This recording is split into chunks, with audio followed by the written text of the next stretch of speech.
Welcome, everybody. Thank you for joining Life Lessons from Srimad Bhagavatam. Today, we are providing an overview of all 90 chapters. So, this will be another marathon. And yeah, it's 90 chapters is the largest canto of any of the 12 cantos of Srimad Bhagavatam. So I'll begin by chanting some verses of invocation. Just making sure our Instagram friends can join as well.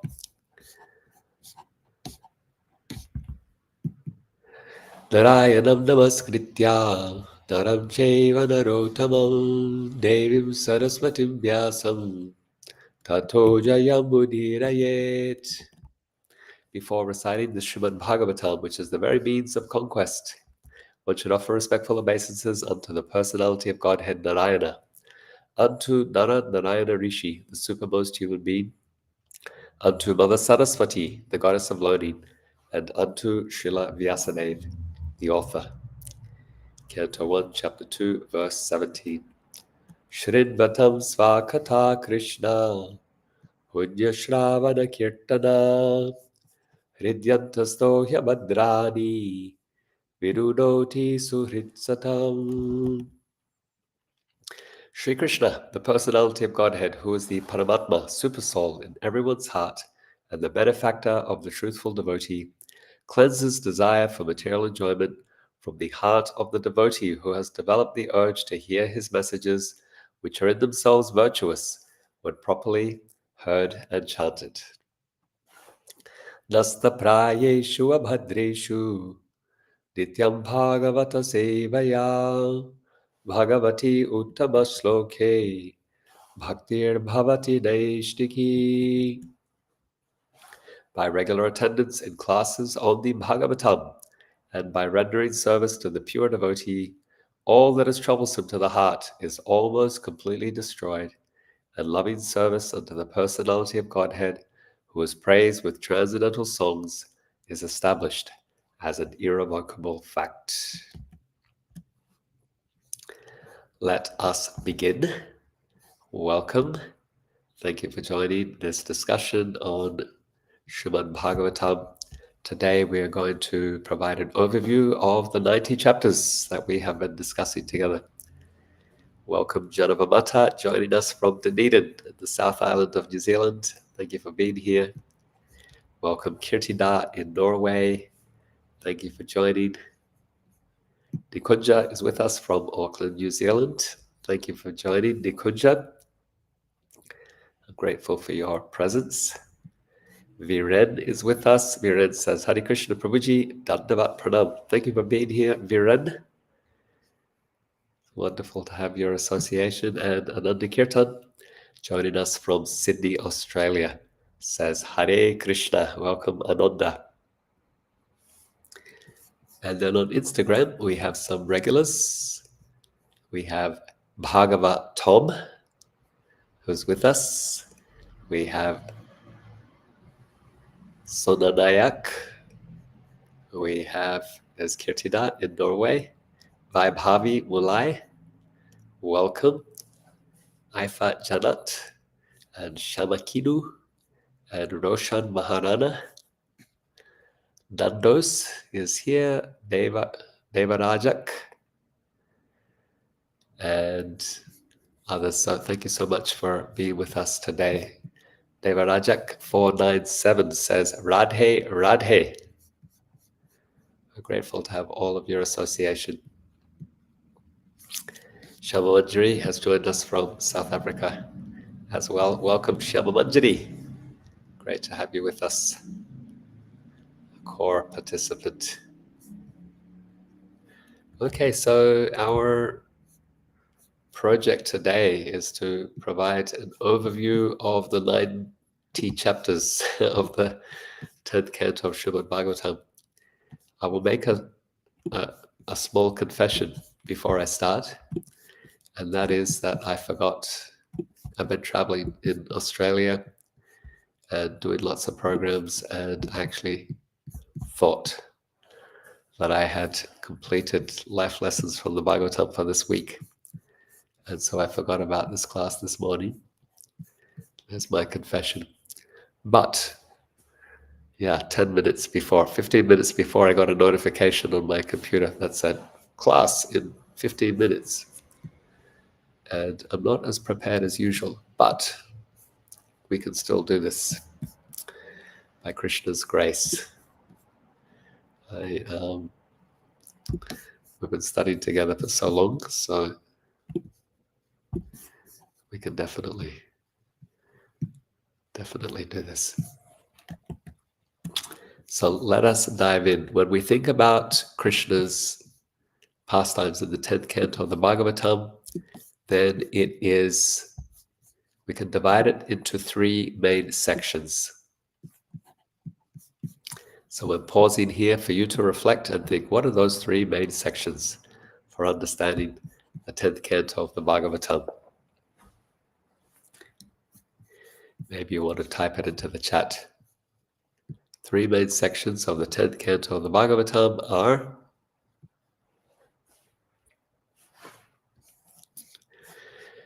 Krishna's Vrindavan pastimes, Krishna's Mathura pastimes, and then his Dwaraka pastimes. That's a simple way to think about these, just to break down the 10th canto of the Bhagavatam. The Vrindavan pastimes essentially are from chapters 1 to 40. Of course, the first few chapters are also Mathura, but we'll classify them as Vrindavan, 1 to 40. And then from 41 to 49, it's Mathura pastimes. Krishna leaves Vrindavan and he goes to Mathura. He kills Kamsa. He establishes Ugrasen Maharaj and so on. That's 41 to 49. And then chapters 50 to 90 are Dwaraka pastimes. So last week we had, or earlier this week, sorry, disoriented here. Earlier this week we had our review of the Dwaraka pastimes. We'll refresh that today as we look at the Bhagavatam as a whole. So we start with the Vrindavan pastimes, and these can be further broken down. So Vrindavan pastimes, chapters 1 to 40, and they start, our acharyas classify them into three sub-classifications. Kumar Lila, Poganda Lila, and Kishore Lila. Kumar Lila means childhood or baby child pastimes. Poganda Lila, so Poganda Lila is pre-adolescent, and then Kishore Lila is adolescent or pastimes of youth. So that's how we will approach this. These pastimes begin, the Kumar Lila begins with Krishna's advent in Mathura.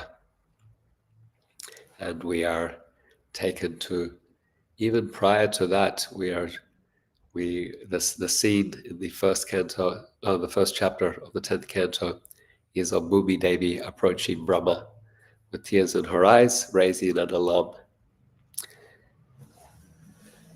that the earth is being taken over by demons, that the demons and the devas have been fighting in the heavens since time, but now that has come to earth with the demons trying to colonize the earth by appearing in the royal families. And therefore, Mother Earth is raising the alarm to Brahma that he should do something, and then he takes this question to Krishna, or to Vishnu, Kiradakashaya Vishnu, the maintainer of the universe. And Vishnu says, I will soon appear in the family of the Yadus and the Vrishnis. And he says that the demigods should also appear to assist him in his mission of destroying demons, destroying adharma and establishing dharma on earth. And at the end, in the 90th chapter of the 10th canto, we have the same scenario being repeated. That Krishna came to the earth at the request of Bhumi at a time when the demons had colonized the earth and were appearing in the guise of the royal order, in the Kshatriya order, and they were expanding their armies and military force. So first chapter, 90th chapter, like bookends. They give us this backstory to Krishna's appearance on earth, that there is a plot at play. And so these demons that Krishna is killing, they don't always appear. I mean, they're attacking Krishna, but they don't always appear necessarily. We might wonder at some of them, some of these kings, why is Krishna killing them? Why is he so harsh? Or the washerman, for example, in Mathura, why is Krishna so severe with this washerman? There's a backstory. These are demons who have appeared, and Krishna is having to deal with them, to address them.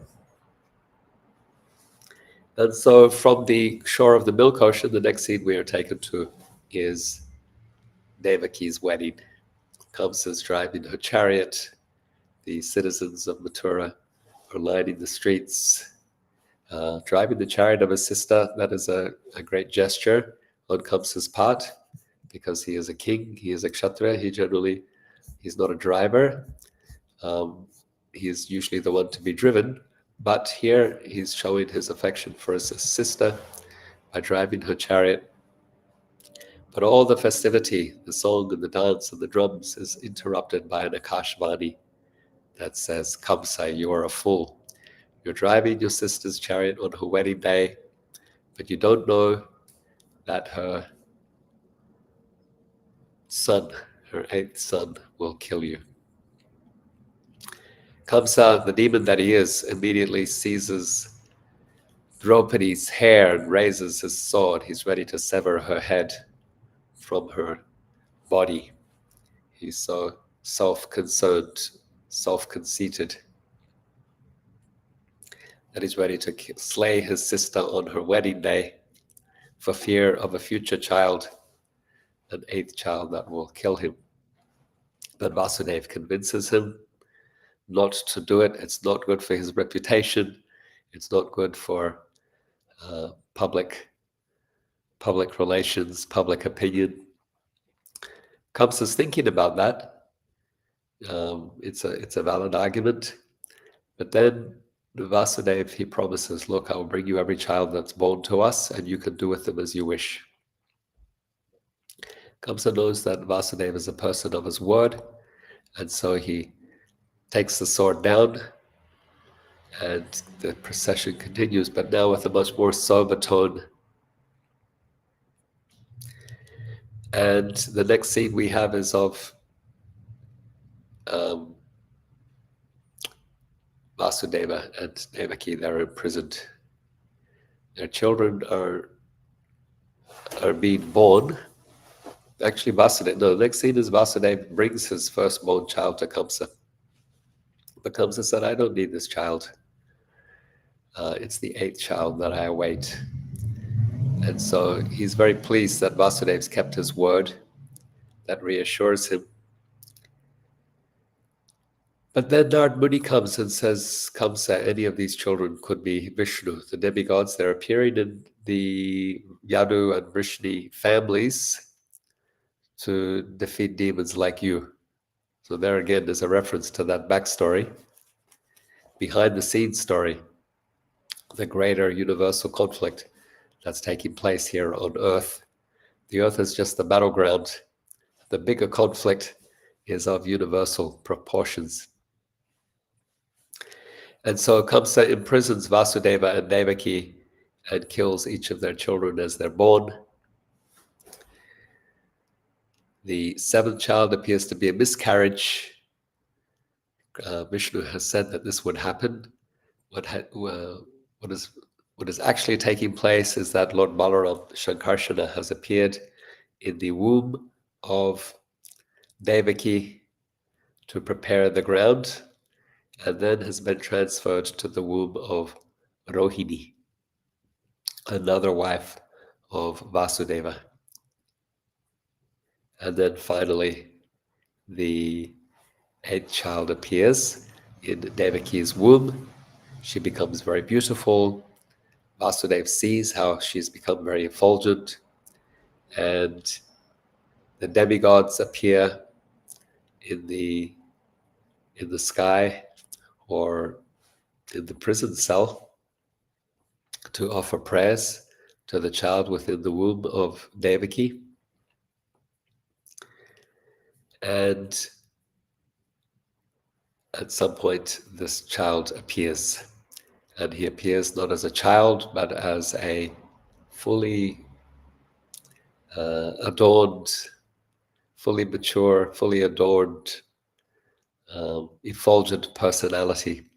That is Vishnu. Vasudeva and Devaki offer prayers, and Vishnu speaks, and he says, I'm appearing to you in this form so that you can see that it is really me. In your previous birth, as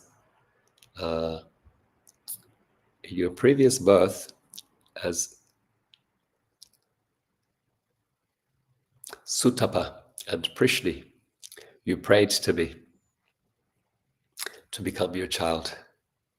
And I agreed to become your child 3 times. First as I was your child Yagya, and then I became your child as Kashyapa and Aditi, as the parents of Vamanadev. And now again, I've appeared as your child, as Vasudeva and Devaki in this birth. Devaki prays that please become a baby. You're our man child. And please appear in a childlike form that we can adore. But then she says, but I'm also worried about Kamsa. Kamsa's killed all of my children.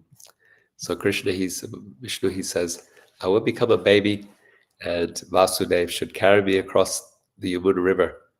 The chains that bind will slacken, and the Yamuna itself will give way. Go across the Yamuna to Gokula, and leave me there in the house of Nanda and Yasoda, who have just given birth to a baby girl. You bring the baby girl back and return here to Mathura. So as Vishnu, and then he transforms into a small baby. Devaki holds that baby with much love and affection, and the baby she holds the child with much love and affection, and then the chains slacken and the door opens. The guards are asleep, and Vasudeva says, it's time to go. I have to take him to Gokula as we have been instructed. And so it was a rainy night, therefore the Vasudeva hesitates a little to take this child, newborn baby, into the rain. But Anantanag, the personal attendant of Vishnu, appears as an umbrella, a snake umbrella. And he comes to the Yamuna, and there's also hesitation. He's to walk into the waters of the Yamuna. It was rushing. This Janmashtami takes place at the end of summer, the beginning of the monsoon, so we can understand the rain that Vasudeva has seen there. A monsoonal rain. If you're in India in August, September, when Janmashtami takes place, you'll see there's often some rains. And so Yamuna River, she's very high, she's raging, and Vasudeva hesitates. How will I take her? How will I take this child into the river? But Vishnu has said you should go. And so he has faith in the instructions of the Lord. He enters the river, and the river parts and gives way. And Vasudeva crosses the river to Gokul, leaves the baby there with Yasoda, who's asleep. And she had given birth to the child at midnight, and she just fell asleep. She didn't have memory or consciousness of what had happened. And so Vasudeva takes the baby girl, leaves the boy there, and then returns to prison. The doors close. He returns the chains around his hands, and the baby girl cries, and the guards wake up, and they inform Kamsa, the eighth child is here. Kamsa rushes to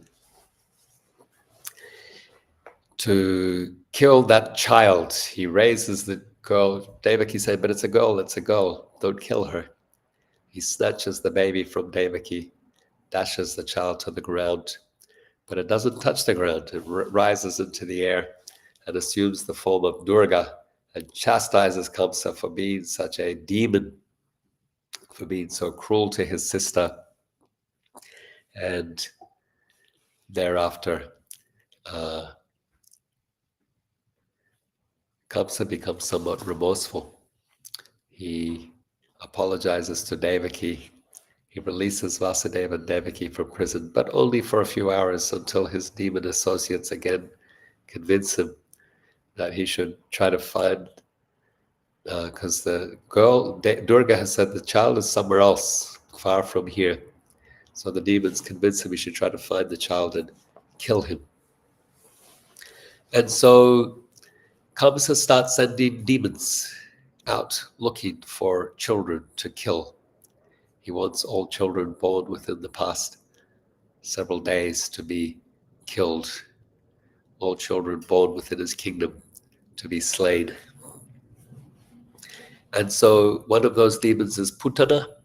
She comes to Gokula, and she comes in the form of a goddess. She looks like Lakshmi, although she's a child-killing witch, demoness. She represents the false guru because of this disguise. She appears as a Kara, but in fact she is a predator. Krishna kills her. She smears poison on her breast and inserts her breast into baby Krishna's mouth. Krishna drinks the breast milk with the poison, but also he drinks out her life air.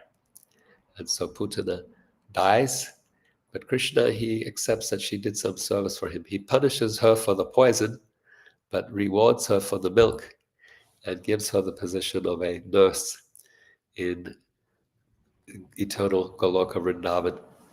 Another demon that comes is Shakatasura, the cart demon, representing attachment to ritual over form, substance over devotion. This cart demon is like a ghost that possesses a cart that was there for Krishna's Uttan ceremony. The cart is loaded with all kinds of paraphernalia, and the baby Krishna is resting under the cart. Shakatasura's intention is to collapse the cart onto baby Krishna. But baby Krishna preempts this attack with his butter soft little tiny toddler, not even toddler, little baby foot. He kicks the cart and it explodes. And Shakatasura, who is inhabiting the cart, is destroyed. Trinavarta is a whirlwind demon. He represents speculative philosophies. He causes a dust storm and disorientation across Gokula, representing speculative philosophies that confuse the faith of the sadhaka. In this way, Vrindavan is compared to the abode, or Gokula Vrindavan is compared to the abode of faith. Krishna himself personifies faith, Shraddha. We have faith in God. And he comes from Mathura to the abode of faith, the abode of love, Gokula. But then these demons come to disrupt that budding faith.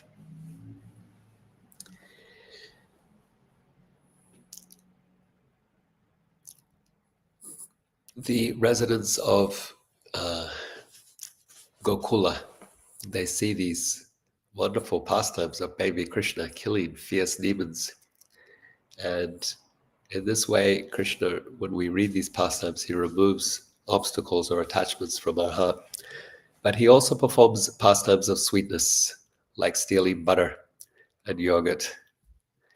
And in this, he captures our hearts. He softens our hearts and captures our hearts. So removing attachments or anarthas is one part.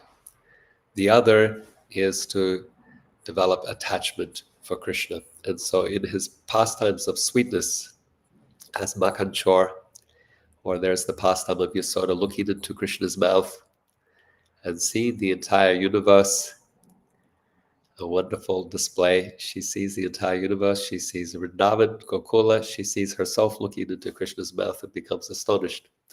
But it doesn't overwhelm her parental love, her motherly love for Krishna.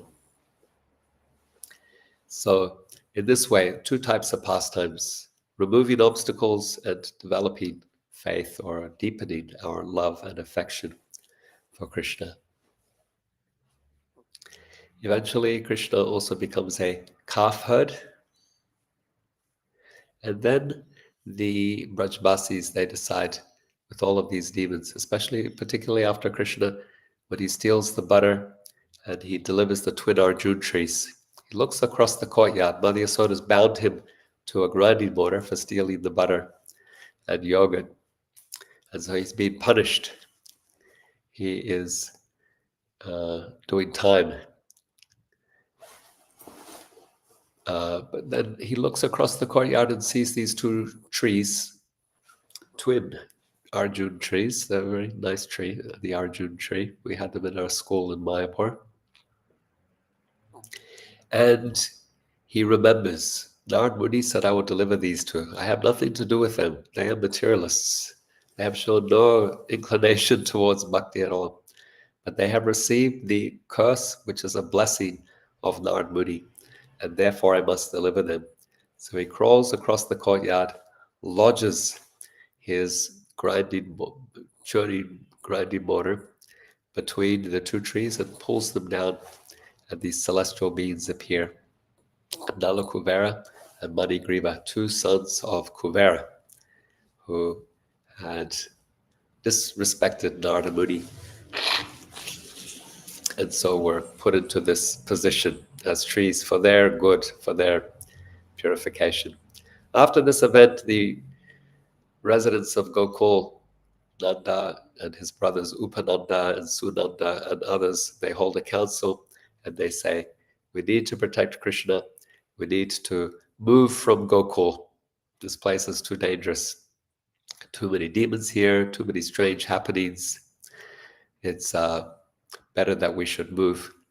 And so they decide to move to Vrindavan.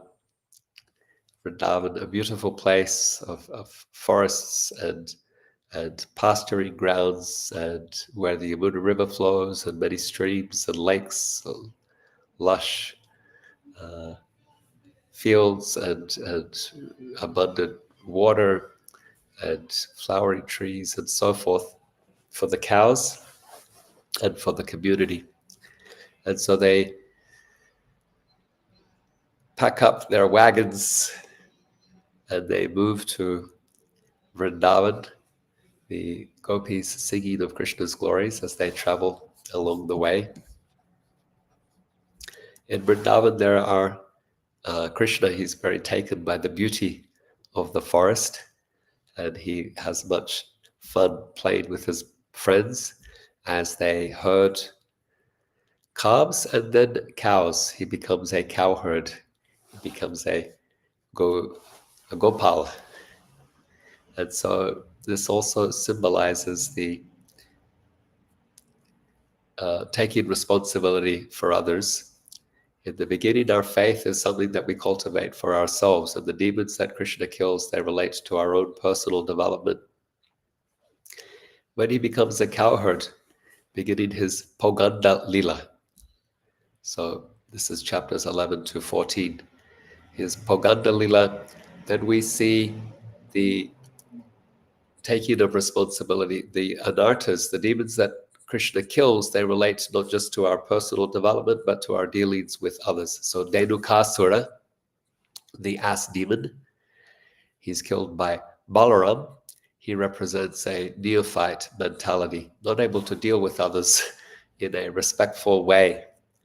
The neophyte just is interested in themselves, but the more mature person, the more mature devotee, they have different types of relationships, and they have a concern for others.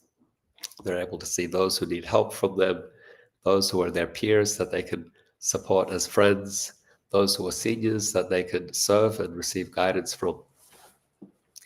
Another demon that is killed is Kaliya Nag, the multi-headed serpent who poisoned the waters of the Yamuna River. He represents envy and malice, poisoning a river, poisoning a forest.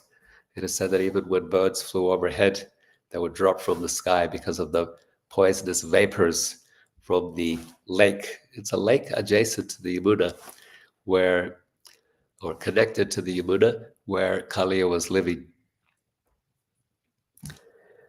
Krishna danced on Kaliya, jumped into the Yamuna river. He fought with Kaliya. He was tied up in Kaliya's coils, but then eventually released himself, seeing how by this time the Brajbasis had assembled on the bank of the river and were dying with their concern for Krishna's well-being.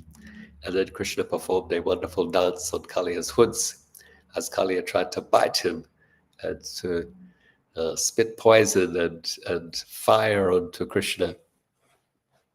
He danced and subdued Kaliya, and his wives, the Nagapatnis, prayed for his deliverance.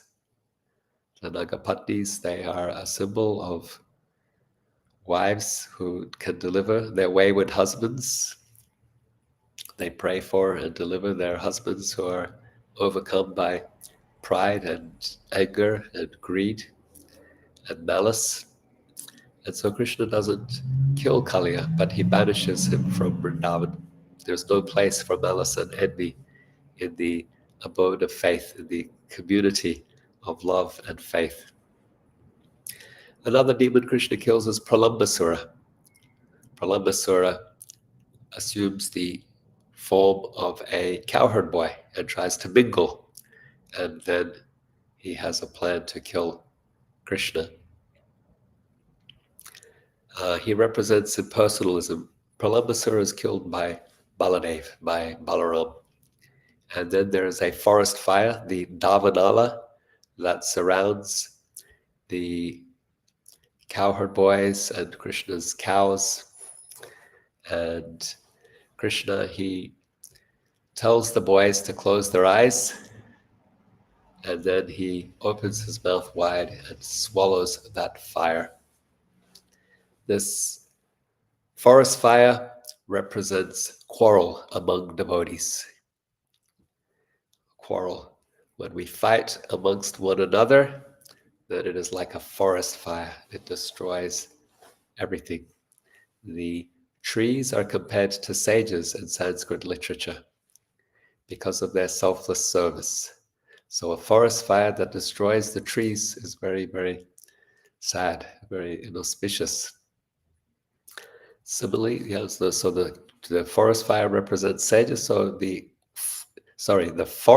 trees represent sages. The forest fire then is the quarrel among those sages or among those devotees. So you see all these demons in the Poganda Lila. They are related to interpersonal dealings. Dhenukasura, neophyte mentality. Kaliya, malice and envy. Pralamba, impersonalism. Forest fire, that's impersonal dealings among devotees as well. And the forest fire, quarrel among devotees.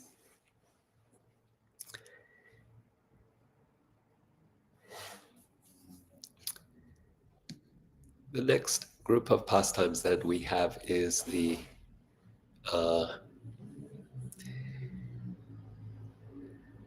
Kishore Lila. Kishore Lila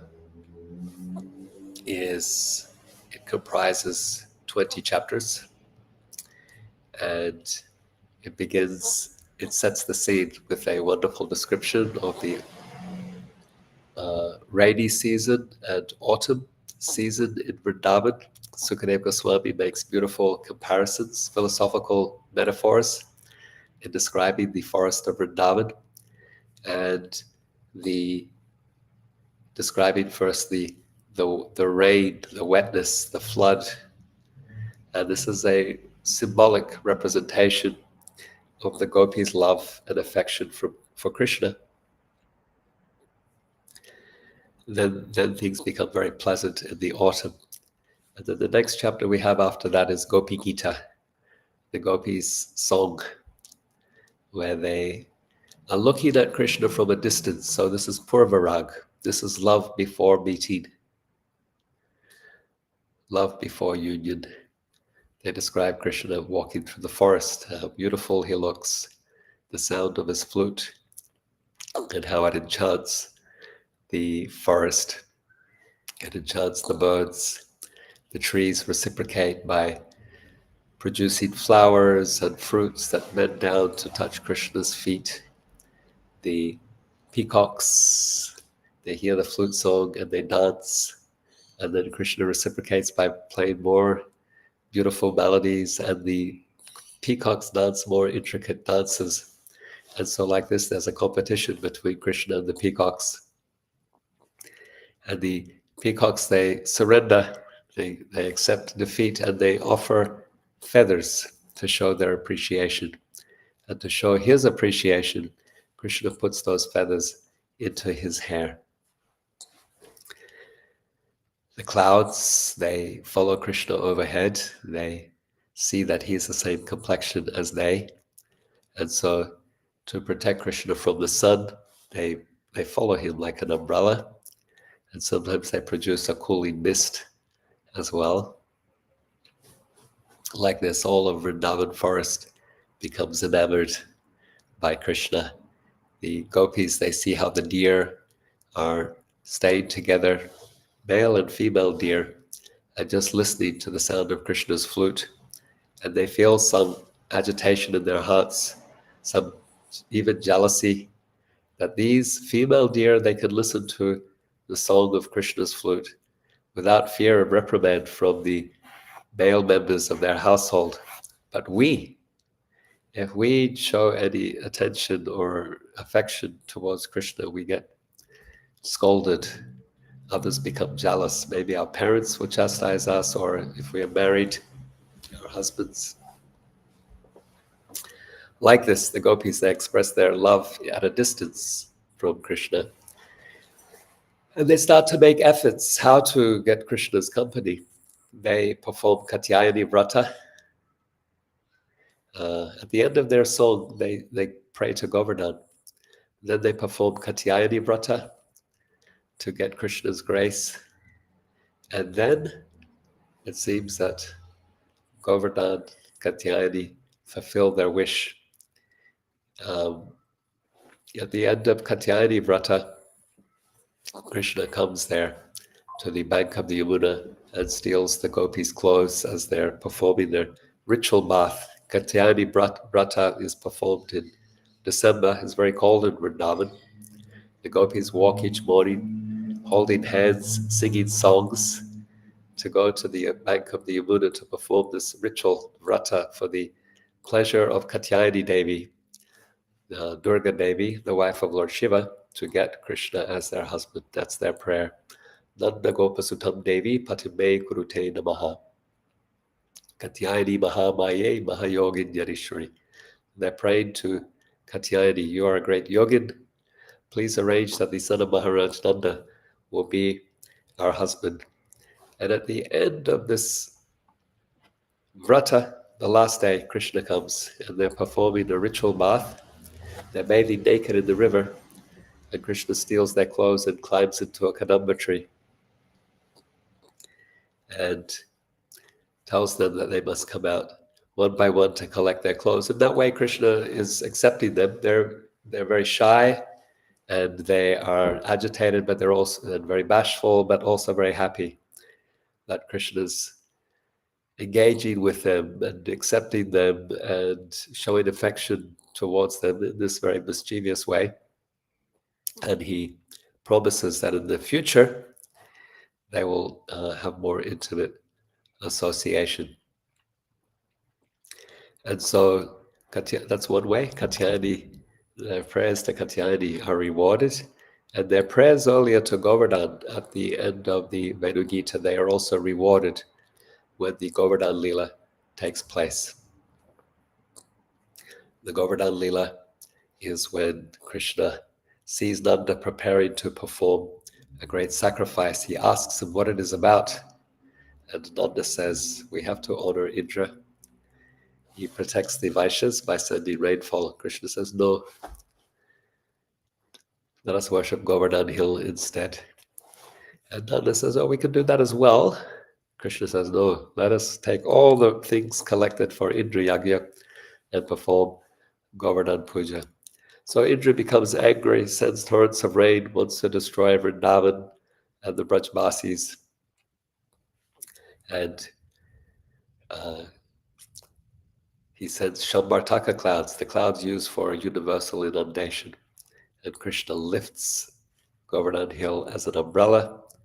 And the gopis' prayer is fulfilled because for 7 days Krishna holds that hill and all the Brajbasis stay with him close.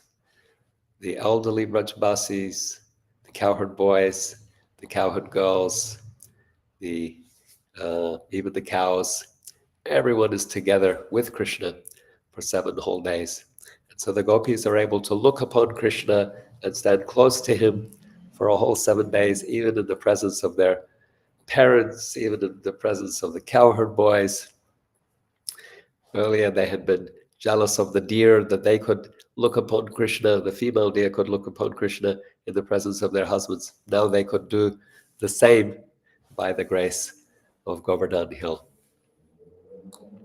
So, but lifting Govardhan Hill, Krishna fulfills this desire. He satisfies devotees all at once of all different rasas together at once. He protects his devotees. He also humbles this demigod, Indra, who become proud. After the Govardhan Lila, we also learn of another demigod whose servant kidnaps Nanda Maharaj, who takes bath one morning.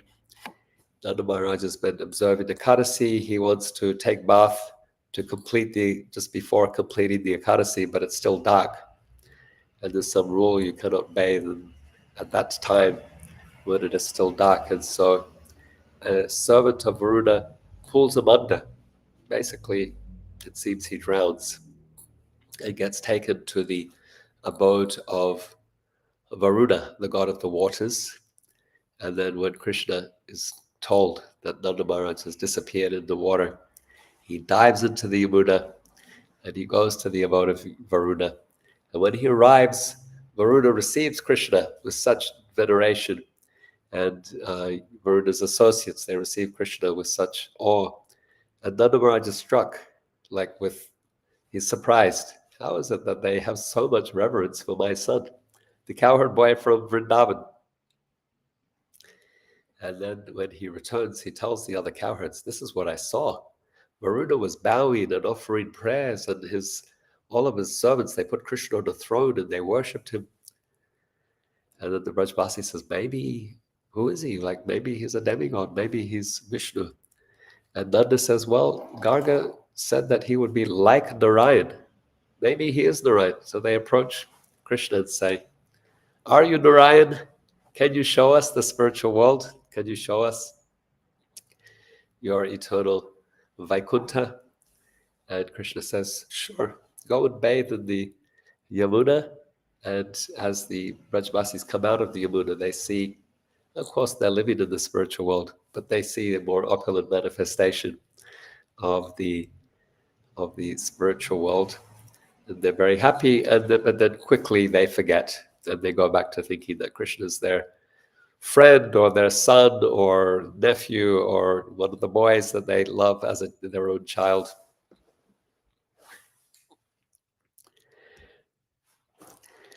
Another wonderful section that takes place here in the Kishore Lila, most famously, is the Rasa Lila. So 5 chapters of the Rasa dance are, are described. It begins with Krishna calling the gopis. He goes to the Yamuna River at sunset at Keshigat, Vamsivat. He sees the beauty of Vrindavan forest and the feeling of this beauty and his affection for the gopis rises in his heart, and he expresses that by playing his flute. And the gopis are engaged in all kinds of different activities. When they hear that flute song, they're not able to do anything else, and they rush to be with Krishna. And Krishna says, "Welcome, ladies. Thank you for coming here to see the Vrindavan forest. It's very pretty this evening. It's very beautiful. But now you should go home because it can get dangerous as well. There are wild animals here.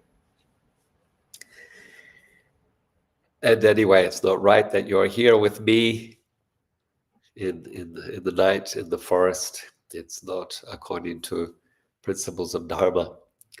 And the gopis sing a song. It's called Pranaya Gita. It's very beautiful. And they say, essentially, our home is with you. Our home is with you. You can send us anywhere, but we know that our love and our eternal relationship is with you. We have other commitments and responsibilities and relationships, but these are temporary. But our eternal relationship and duty is to serve and love you. So don't send us away. And Krishna is very pleased. And he associates with those gopis in intimate ways. He embraces them, he plays with them, he jokes with them, and each gopi feels so special. But then Krishna detects some transcendental pride and he disappears. And this plunges the gopis into anxiety. They go about Vrindavan forest like mad people, looking for Krishna, talking to the trees. Have you seen the son of Nanda talking to the creepers? They think the trees are not answering. Let's talk to the creepers. They're female. They might respond to us. Talking to the animals, talking to different aspects of the forest. They're not getting any answers. And so they enact Krishna's pastimes. And this pacifies their heart a little. When they enact Krishna's pastimes, they feel some connection to Krishna that alleviates the pain in their heart. And then they detect Krishna's footprints and they follow those footprints, and then they see that there are two pairs of footprints, Krishna's and then one other special gopi. Some feel jealous, others are very happy. Those who are happy are Radharani's associates. Those who are jealous are Radharani's rivals, or the friends of Radharani's chief rival, Chandravali. They are able to retell the pastimes. Here, Krishna's footprints have turned into tiptoes, and it's under a flower tree. And he must have picked flowers to place into Radha's hair. And so they're able to retell the stories, the pastimes between Radha and Krishna by following the traces of their footprints. But eventually they find Radha alone, abandoned in the forest, devastated. And they see the intensity of her love for Krishna, love and separation. And anyone who felt jealousy can only feel empathy for her and feel awestruck by the intensity of her love for Krishna. And so this is also Krishna's arrangement for even Radha's rivals, but for all of us to see the super excellence of Sri Radha's love for Krishna. They join forces trying to search for Krishna, but eventually give up their empirical approaches and just sit down on the bank of the Yamuna and they sing kirtan. And this is another song, a very famous song in the Bhagavatam. It's called Gopi Geet. This Gopi Geet, it differs from Venu Geet. It's more intimate. They talk about Krishna's smile and his curly black hair and his his voice and his joking words when he talks to them.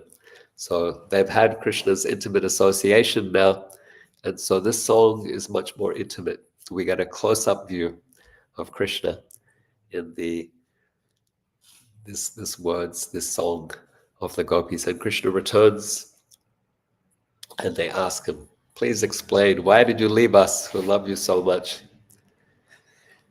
Are you ungrateful? Are you just a transactional merchant who really doesn't care for the other? Or are you a self-satisfied sage whose heart is just closed? Which of these are you?" Krishna says, "I'm self-satisfied. I'm not transactional. I love those. I love you, and I reciprocate with the love of my devotees according to how they approach me. But you, I can't match. Rather, I'm always your debtor because your love for me is exclusive, and I have to love everyone. I can't match you. So I ask you to just accept your love for me itself as its own reward." So this is very famous. Na pariyeham. Krishna says, "I'm your debtor. I'm always in your debt." And then Krishna dances the Raslila with the gopis. Wonderful rasa dance. Lasts for a night of Brahma. Krishna enjoys it so much that he makes it continue for the night of Brahma. And the demigods, they come into the sky to witness this most wonderful Raslila dance. Krishna expands himself between each gopi, and so each gopi thinks that he's dancing with her alone.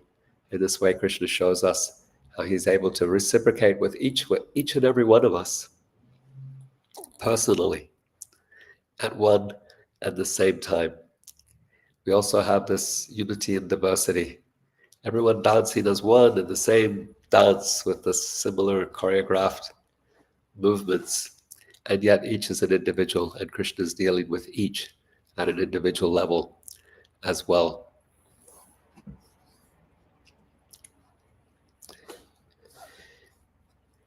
After this beautiful description of the rasa dance, then we have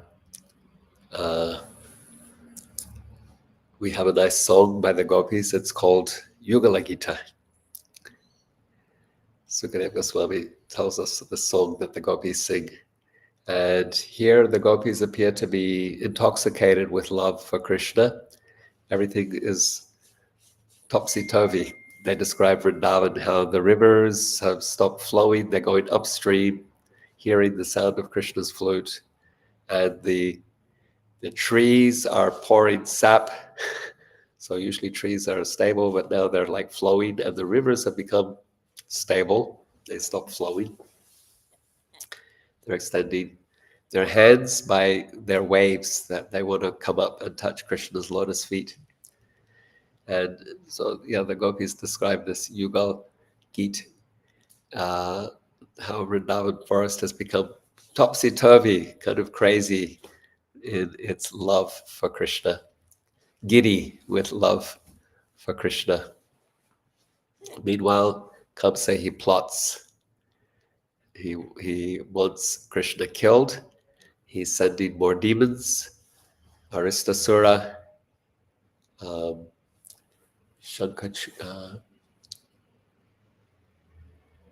Shankachuda, they come to Vrindavan. Keshi demon comes to Vrindavan, and Narada Muni has told Kamsa that the eighth son of Nanda, Vasudeva Devaki, is Krishna, and he's there in Vrindavan, and he will kill you.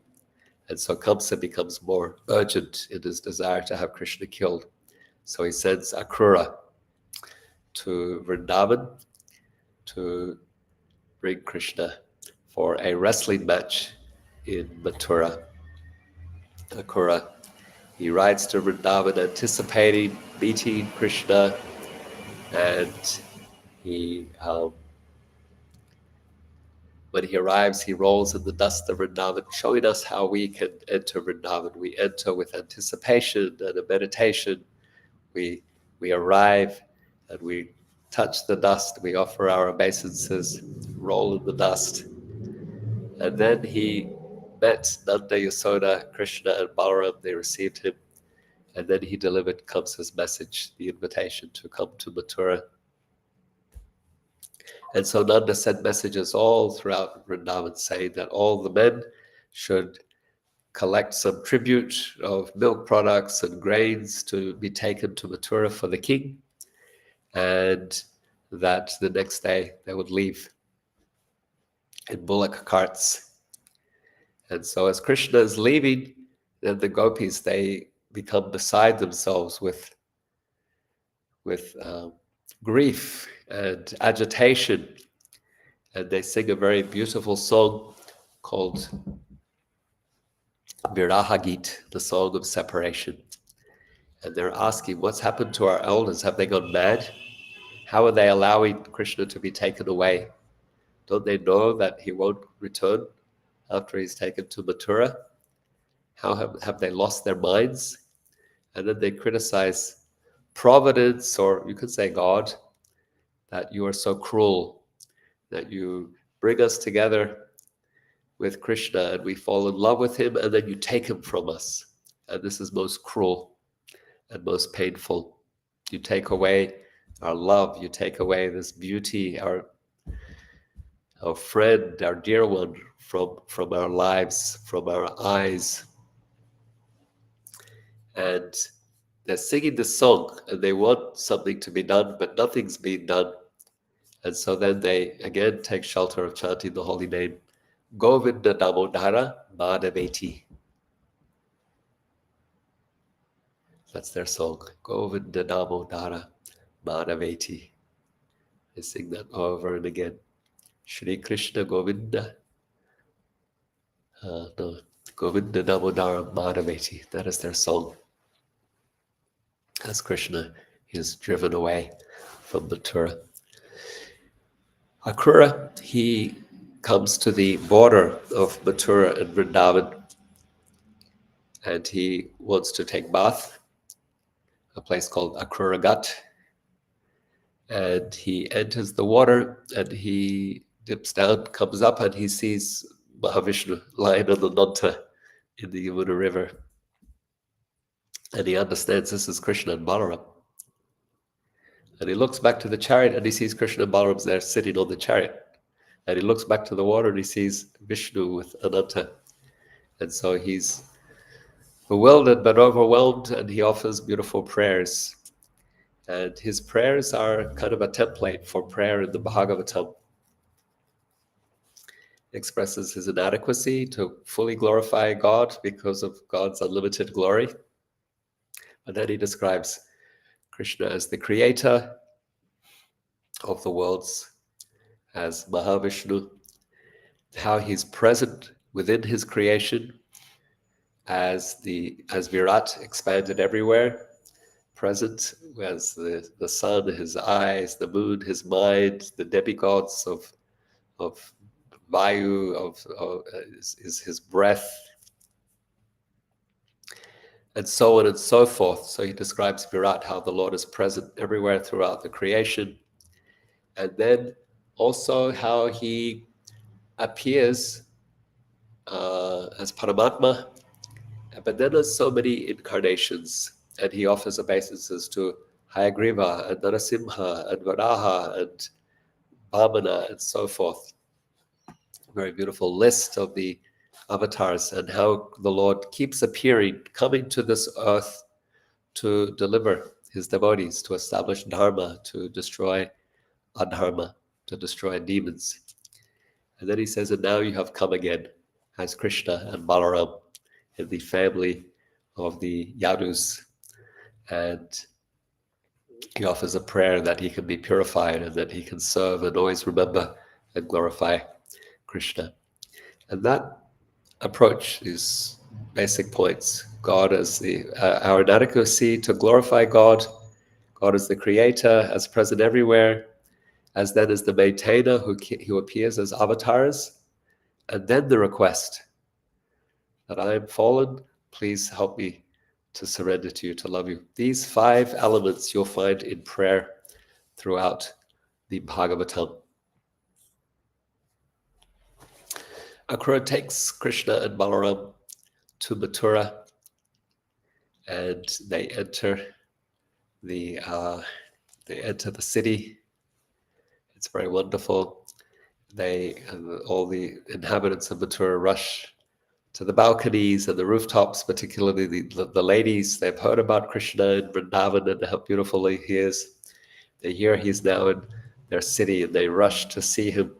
And they talk among one another how beautiful he is, how charming he is, how fortunate are the gopis that they were able to see him all this time and to enjoy pastimes with him.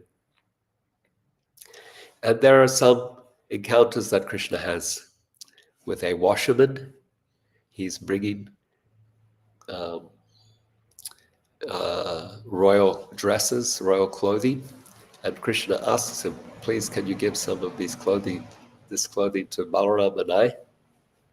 And the washerman says, you fool, you forest people, what are you doing here asking for the king's clothes? You know that the king will kill you, his soldiers will arrest you. Quickly, go away, go back to your village. And so Krishna doesn't like the attitude and the tone of this demon. He is a demon. And he kills the washerman and takes the clothing. And then others, they come forward. They want to serve Krishna. They're not afraid of Kamsa as the washerman was. A weaver dresses Krishna and Balaram and the cowherd boys with different ornaments like mukuts and nice ties. And Kumcha, she comes by. She's carrying sandalwood paste and perfumes and ornaments. And Krishna says, oh, can we have some of that? And she says, yes, absolutely. And she starts decorating Krishna and Balaram with her cosmetics and fragrances. And Krishna is very pleased. And she's a hunchback. And Krishna, he wants to reciprocate with her. So he puts his foot on her foot and his fingers under her chin, and he lifts her up, straightens her up, and she becomes very beautiful. And then she falls in love with Krishna. She pulls at a cloth and says, Krishna, come to my home. And Krishna is very embarrassed in front of his friends. But he says, I'll come after. I've got work to do. I have to deal with Kamsa. Akrura had also said to Krishna, come to my home. And Krishna said, oh, I'm busy. But after I deal with Kamsa, I can come. Krishna also meets Sudama. He's a florist, and Krishna goes to his home where he has his flowers and his garlands. And he's so joyful that Krishna has come. He receives Krishna and he offers him garlands for Balaram and the cowherd boys. And Krishna is pleased with him, and he says, what do you want, Sudama? Ask a benediction. And Sudama asks for 3 things. May I always have friendship for your devotees, friendship with your devotees. May I have compassion for all living beings.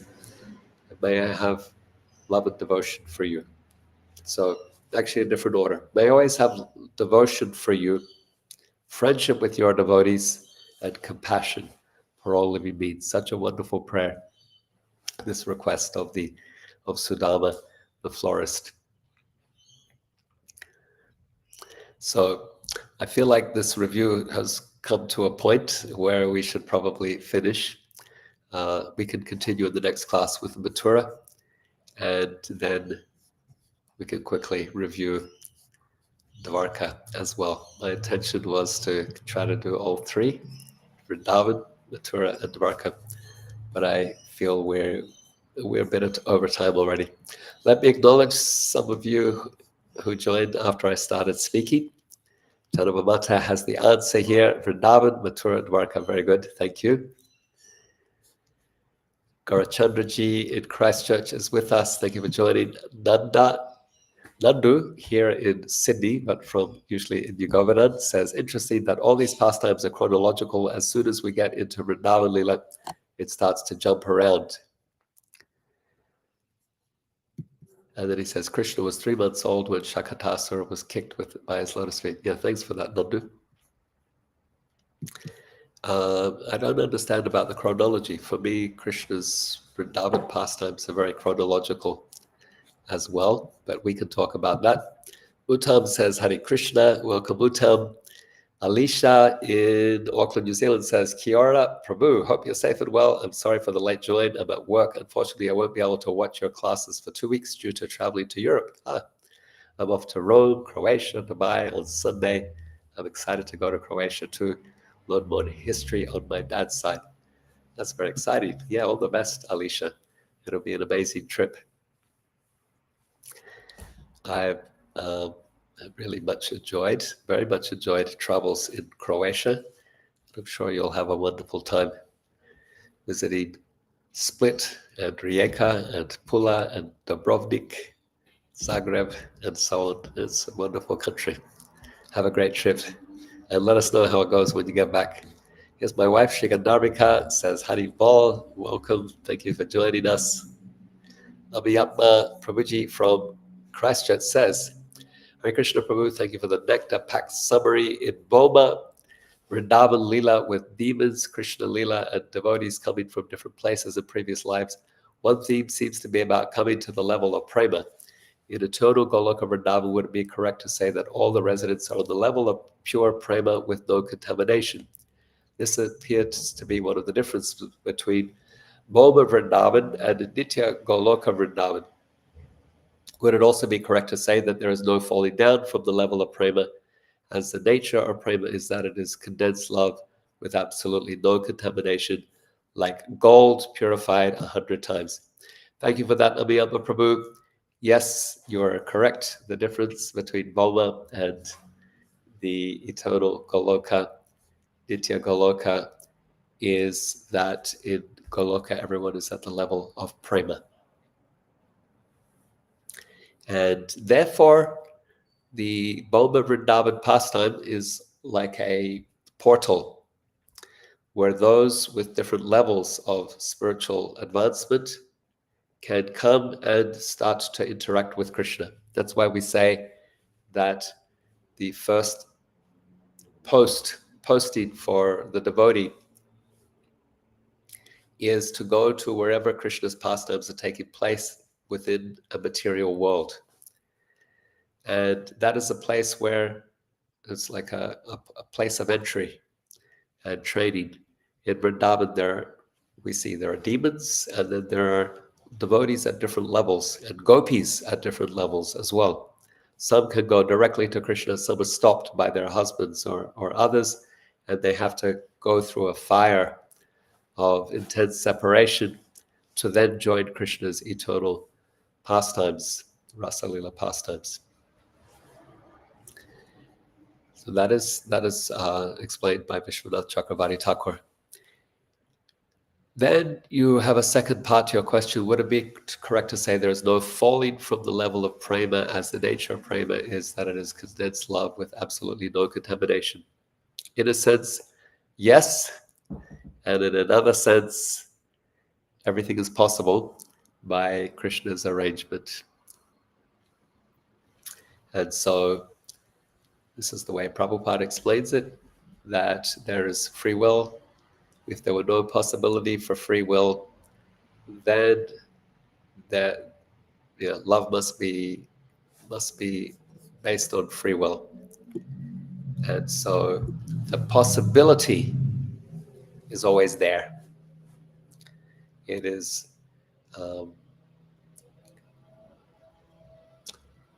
rarely expressed, but the possibility or potentiality of choice is always there. No one is, what would we say,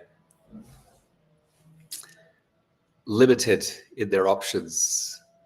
No one has their options closed. There is always the possibility for the soul to choose and to have that opportunity to turn away or towards Krishna. And therefore we have this expression, Bahirmukha, when we turn away from the Lord.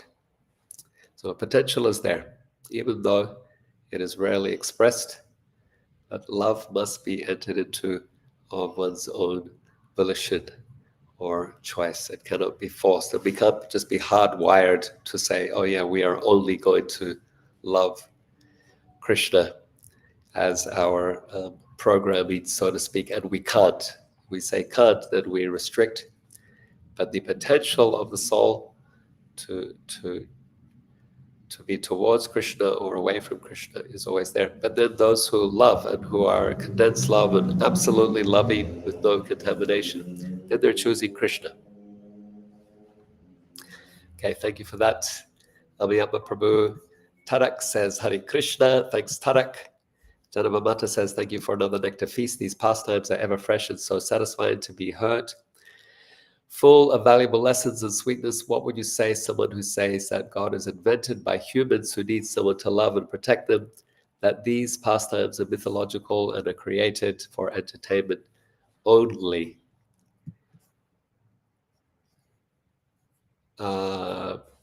So yeah, whether we created Krishna or Krishna created us is the question. And that's, I guess, a valid hypothesis or thesis. How are you going to prove it either way? Who invented which? What we can say is that we have our Shastras that tell us that Krishna created us.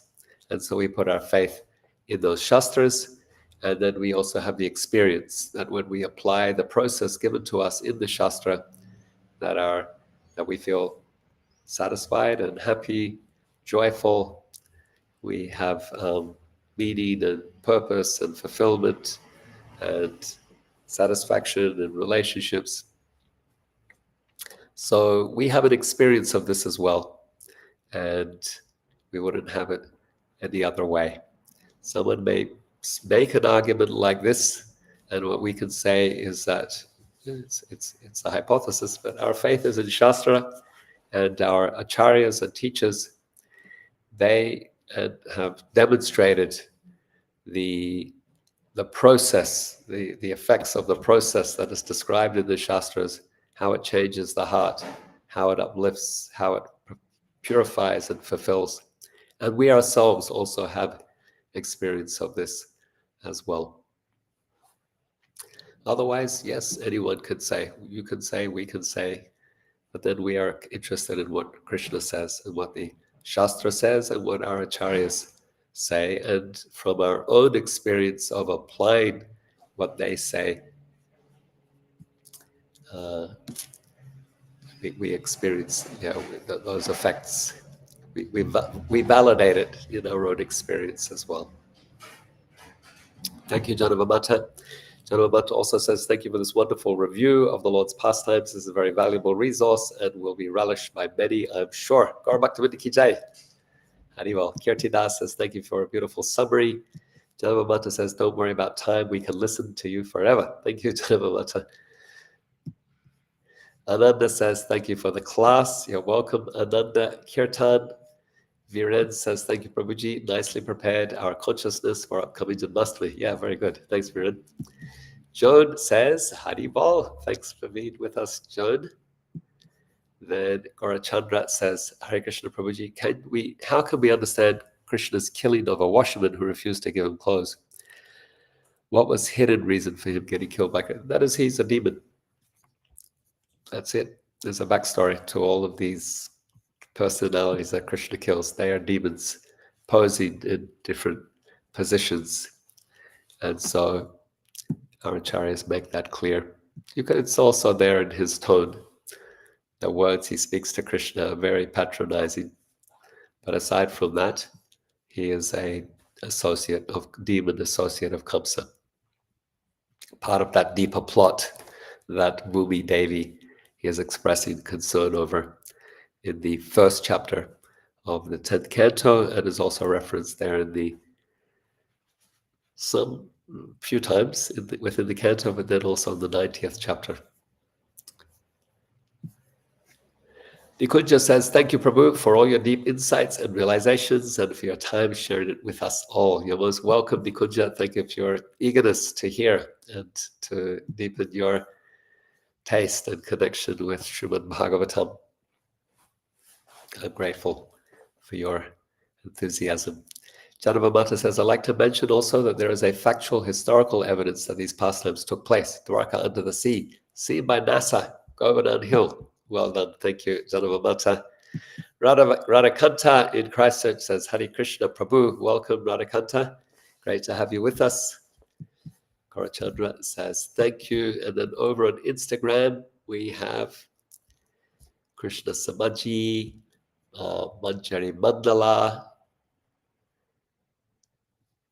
Putu Barnett 108 says Hare Krishna.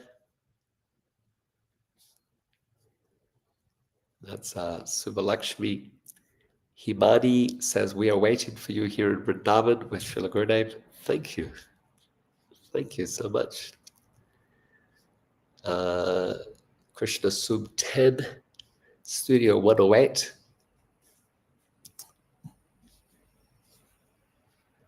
Mr. Sahu. Manishakar 226 says, Shri Radhe Radhe Radhe. Jai Shri Radhe. Krishna Chaturvedi, Kanan Dayalan, Nandinandini. The Dark Hunter says, I have seen Krishna once in Rio, near Patna in India. Well done. Non-Knows says, Hare Krishna. So thank you all for being with us today as we discuss Srimad Bhagavatam. May you deepen your taste for hearing Srimad Bhagavatam. May you deepen your appreciation for Krishna, who appears in the form of transcendental sound as the holy name. May you deepen your appreciation for Krishna's appearance as Shri Vigraha.